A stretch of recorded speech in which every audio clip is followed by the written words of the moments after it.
Assalamualaikum warahmatullahi wabarakatuh. Alhamdulillah wassalatu wassalamu ala asyrafil anbiya'i wal mursalin wa ala alihi wa ashabihi ajmain amma ba'd.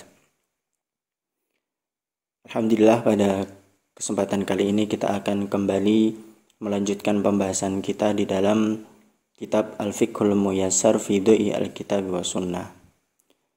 Dan pada kesempatan kali ini kita akan membahas permasalahan yang selanjutnya di dalam bab sholat, yaitu tentang rukun-rukun sholat. Dan di dalam kitab disebutkan al-mas'alatur rabi'ah fi arkaniha. Di dalam permasalahan yang keempat menjelaskan tentang rukun-rukunnya sholat. Al-arkan hiya ma tatakawwanu minhal ibadat wala tasihul ibadah illa biha. Jadi rukun itu adalah apa saja yang meliputi di dalam sebuah ibadah. Jadi rukun itu apa saja yang dia itu di dalam ibadah itu sendiri. Dan tidak akan sah ibadah kecuali dengan melakukan rukun-rukun tersebut.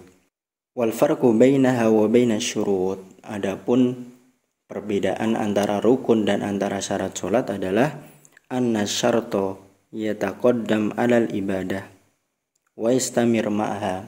Jadi kalau syarat itu mendahului ibadah tersebut dan dia terus menerus ada sampai ibadah itu selesai. Jadi syarat itu apa saja yang dia sifatnya itu di luar dari ibadah itu sendiri. Contohnya syarat sholat kan ada wudu, menutup aurat, menghadap kiblat, dan seterusnya. Wa ammal arkan, adapun kalau rukun, fahiyallati tashtamilu 'alaiha al-ibadah min aqwalin wa af'alin. Kalau rukun itu adalah yang meliputi di dalam ibadah itu sendiri, baik itu berupa perkataan maupun perbuatan. Jadi kalau syarat itu di luar dari ibadah itu sendiri dan harus ada terus-menerus sampai ibadah itu selesai. Akan tapi kalau rukun itu adalah hal-hal yang ada di dalam ibadah itu sendiri. Nah, kita masuk ke rukun-rukunnya. Wa arkanuha arba'atu asyara ruknan. Jadi rukun-rukun sholat itu ada 14 rukun. Al-awwal al-qiyam. Jadi rukun sholat yang pertama adalah berdiri. Fil fardi alal qadiri muntasiban. Berdiri di dalam sholat fardu bagi yang mampu. Muntasiban itu berdiri tegak lurus. Jadi rukun yang pertama tadi adalah berdiri di dalam sholat fardu bagi yang mampu. Sifatnya seperti apa? Berdiri tegak lurus.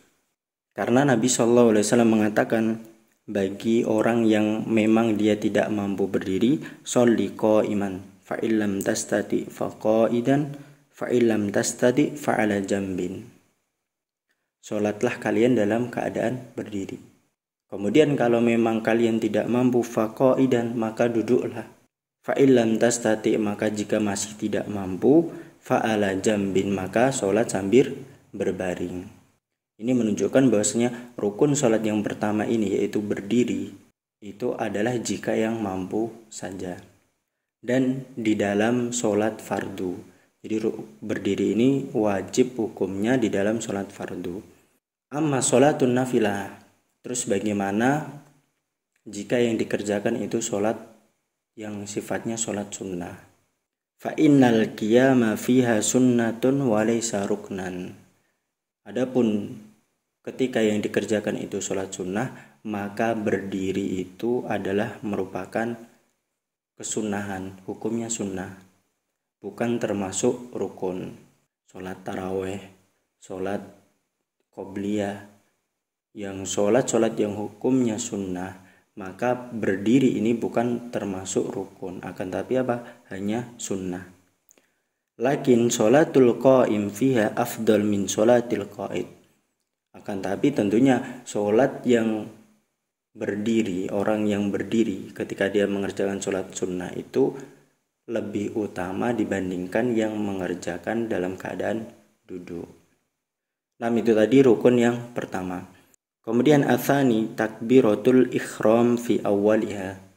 Jadi yang kedua adalah takbiratul ihram di awalnya.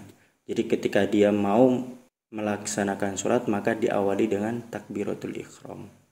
Takbiratul ihram itu apa? Wahya qaulu Allahu Akbar, yaitu mengucapkan Allahu Akbar. Jadi yang disebut takbiratul ihram itu bukanlah mengangkat kedua tangan, akan tapi apa? Mengucapkan Allahu Akbar. Nah, kemudian ats-tsalis qiraatul Fatihati murattabatun fi kulli raka'atin. Membaca Fatihah di setiap rakaat. Karena Nabi SAW beliau mengatakan la sholata liman lam yaqra bi Fatihatil kitab. Tidak ada sholat, maksudnya atau artinya itu sholatnya tidak sah. Bagi siapa? Bagi orang yang dia tidak membaca Al-Fatihah di dalam sholatnya. Jadi hukumnya ini rukun wajib, harus ada di sholat. Wa yustasna min dalikal masbuk, akan tapi dikecualikan bagi yang orang yang masbuk, dia datang terlambat ketika mendapati imamnya sudah ruku. Kemudian dia baru datang dan ikut ruku, maka otomatis dia tidak mengucapkan atau tidak membaca Al-Fatihah. Maka ini tidak mengapa.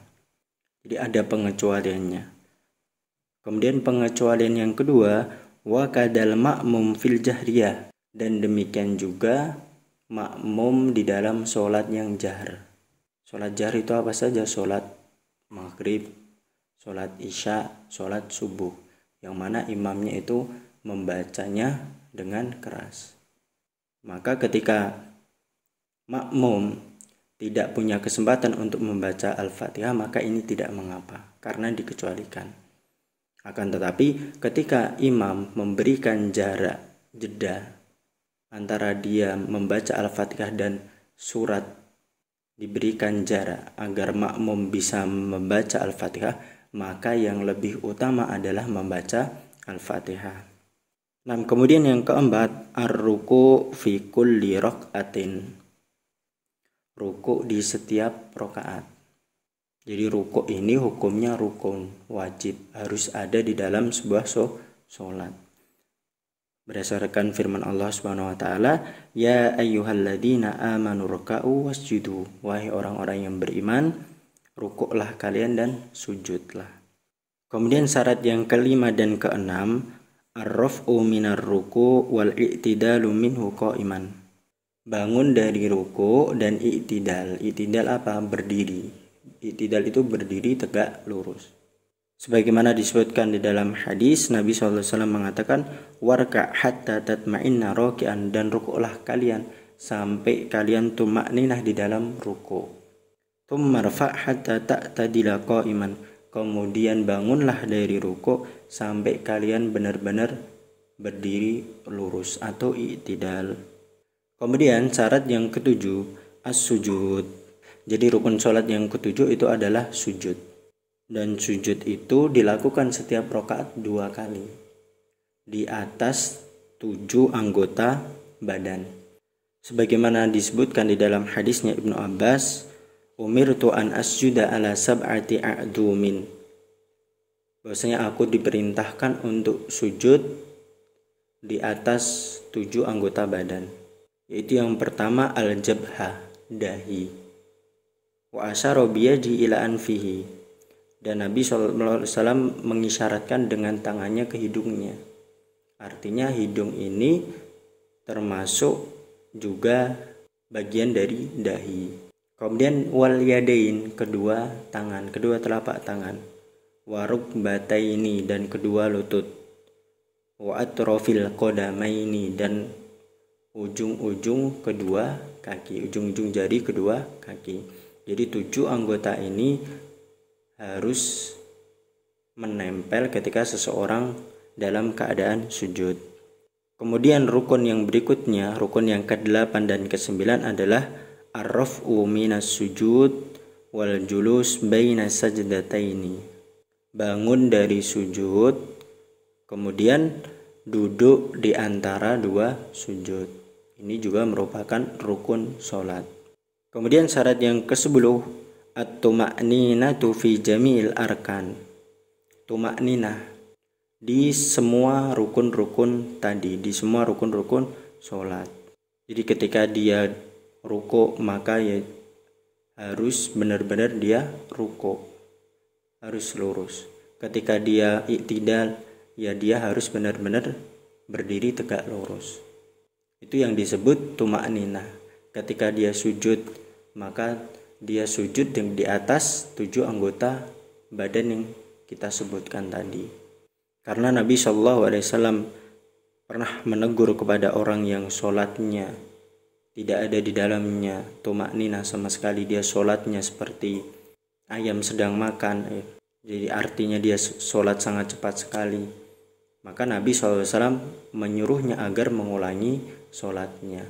Ini menunjukkan bahwasanya tuma'ninah ini termasuk rukun dari sholat. Kemudian yang ke-11, at-tasyahud al-akhir. Tasyahud akhir. Tasyahud akhir itu apa? Adalah mengucapkan at-tahiyatu lillah dan seterusnya. Jadi yang disebut tasyahud akhir adalah mengucapkan at-tahiyatu lillah. Kemudian yang ke-12, al-julus li tasyahud akhir. Duduk untuk tasyahud akhir. Jadi ini duduknya. Kalau tasyahud akhir tadi adalah membaca doanya, kalau al-julus ini adalah duduknya. Kemudian rukun yang berikutnya at-taslim, yaitu mengucapkan salam. Jadi dia mengucapkan ketika menghadap ke kanan assalamualaikum warahmatullahi. Kemudian menghadap ke kiri dengan mengucapkan assalamualaikum warahmatullahi. Kemudian rukun yang ke-14, rukun yang terakhir adalah tartibul arkan ala ma taqaddama bayanuhu. Jadi tartib, urut, harus urut di semua rukun-rukun yang ada. Jadi rukun-rukun tadi itu harus dikerjakan dengan urut. Karena Nabi SAW juga mengerjakannya itu dalam keadaan urut. Mengucapkan takbiratul ihram, kemudian membaca Al-Fatihah, kemudian dia ruku, bangun dari ruku dan seterusnya sampai salam. Jadi itu semua harus dikerjakan dengan urut. Tidak bisa dikerjakan terbalik-balik, maka sholatnya tidak akan sah. Nah, demikian itu tadi penjelasan tentang rukun-rukun sholat. Di rukun-rukun ini harus ada di dalam sebuah ibadah sholat. Jika ada rukun dari sholat ini yang tidak dikerjakan, maka sholatnya tidak akan sah. Nah, demikian yang dapat saya sampaikan. Wallahu ta'ala alam bisawab. Wassalamualaikum warahmatullahi wabarakatuh.